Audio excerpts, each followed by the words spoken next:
Hi, welcome to this video about the Biotek EL406 wash dispense. We're going to be changing the wash module between the 384 well plate 192 tube manifold and the 96 and 384 well plate 96 dual manifold.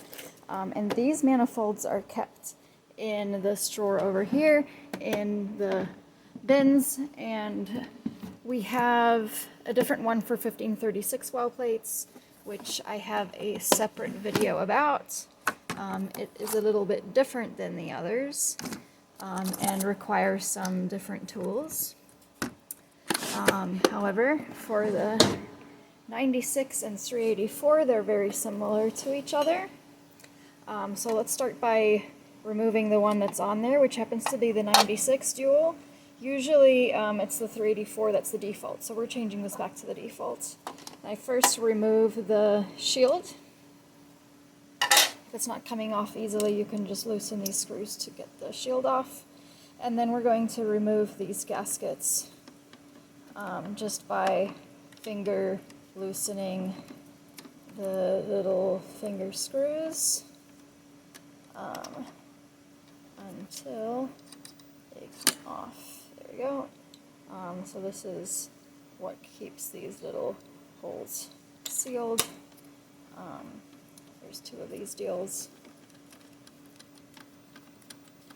Working with one hand.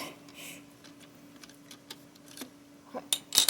So this is the manifold, and it has two parts. There's a aspirating manifold and a dispensing manifold with smaller angled tubes, usually angled. And those fit together to form one double manifold, and they move kind of independently than each other. So to remove it, if you actually squish them together and then pull, it will come a lot easier than if you're trying to remove them separately. So squeeze them and then pull, and of course the tubes go down into this trough. So if it's in the down position like it is now, you'll have to move it up first and then pull. I'm just going to set this down while I do it with two hands.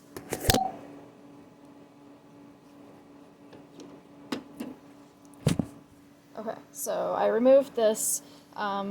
Because they fit very snugly onto these bars, it is important to just pull it straight towards you, and that's why I needed two hands to be able to do it. And you'll notice this end has these O-shaped ports, and that is what fits up against these white O-rings. And so one thing to check when you're changing the manifold is whether or not those O-rings are in place and have good integrity. And I know we're going to be putting a manifold on here, so these tubes are a little bit in my way. I'm going to just move them out of my way. That will make things a little easier. So this was the manifold I just removed. It does have some water in it. That's fine. And then we're going to be putting this one in next. So I'm just going to start by assembling it. You can kind of tell which things fit in which holes. There's kind of only one way that it will fit together, and you'll see that then this creates those two O-shaped sections, and then this is the front with the little holes. So I'm just going to be sliding that on to the rods here.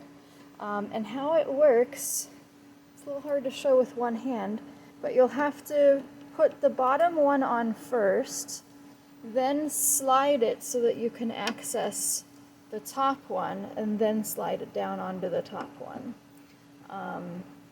Because the bottom one is sort of juts out, so that one will go on first, then the top one. I wonder if I can put this somewhere where you can see while I do it with two hands. There, that should hopefully work. Okay, so I'm putting the bottom one on first. You see that? Sort of. Let me move my camera. Let's see.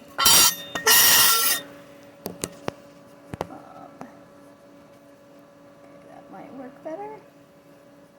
I'm going to put the bottom one on first. if I do it like that, you can kind of see. This is very difficult. There. Bottom one on first, and then slide it around. I guess I have to put both sides. Slide it around until you can put the top one on as well. So the bottom one and the top one. And then once they're in position, you can just push it straight away from you to get it down the rod. You shouldn't have to force it. The reason why it's so snug is to hold it exactly in place. And again, I'm holding it up so that it doesn't fall into this bucket.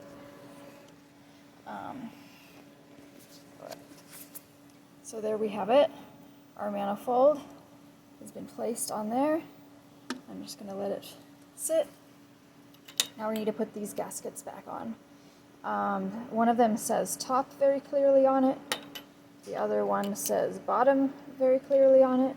So hopefully that's not rocket science. Bottom one, the top one, you know, the writing is right way up. It should be very clear that you have it. The bottom and the bottom and the top and facing upright. And then we're gonna screw these in just with your fingers. You don't need to use any tools. I try to screw a little bit on one, then the other, just to get it to go on evenly, to get a really nice little seal. If you ever turn this on and there's water spilling everywhere, chances are this seal is not forming well, and you may need to adjust the little squeegee things in there to get a good seal. So they're starting to get a little tight. So they're all starting tight, so now I'm just going to give them a little finger push. And this should be pretty ready to go. So we can put the shield back on. There we go. And put away the manifold that we're done with. In this case, it's the 96. And it doesn't really matter which side you put it in the container. They should both fit on either side. There's a little hole in the styrofoam for them. Yeah, there we go. Okay, that one's in. This one's in. And you'll notice there are little tubes with sticks inside. Hopefully you never need to use these, but these are the little wires that are the exact thickness of these two sets of tubes. So if they ever get clogged, you can stick the stick down the tube to try and dislodge a clog. If you can figure out which tube is the one causing the problem.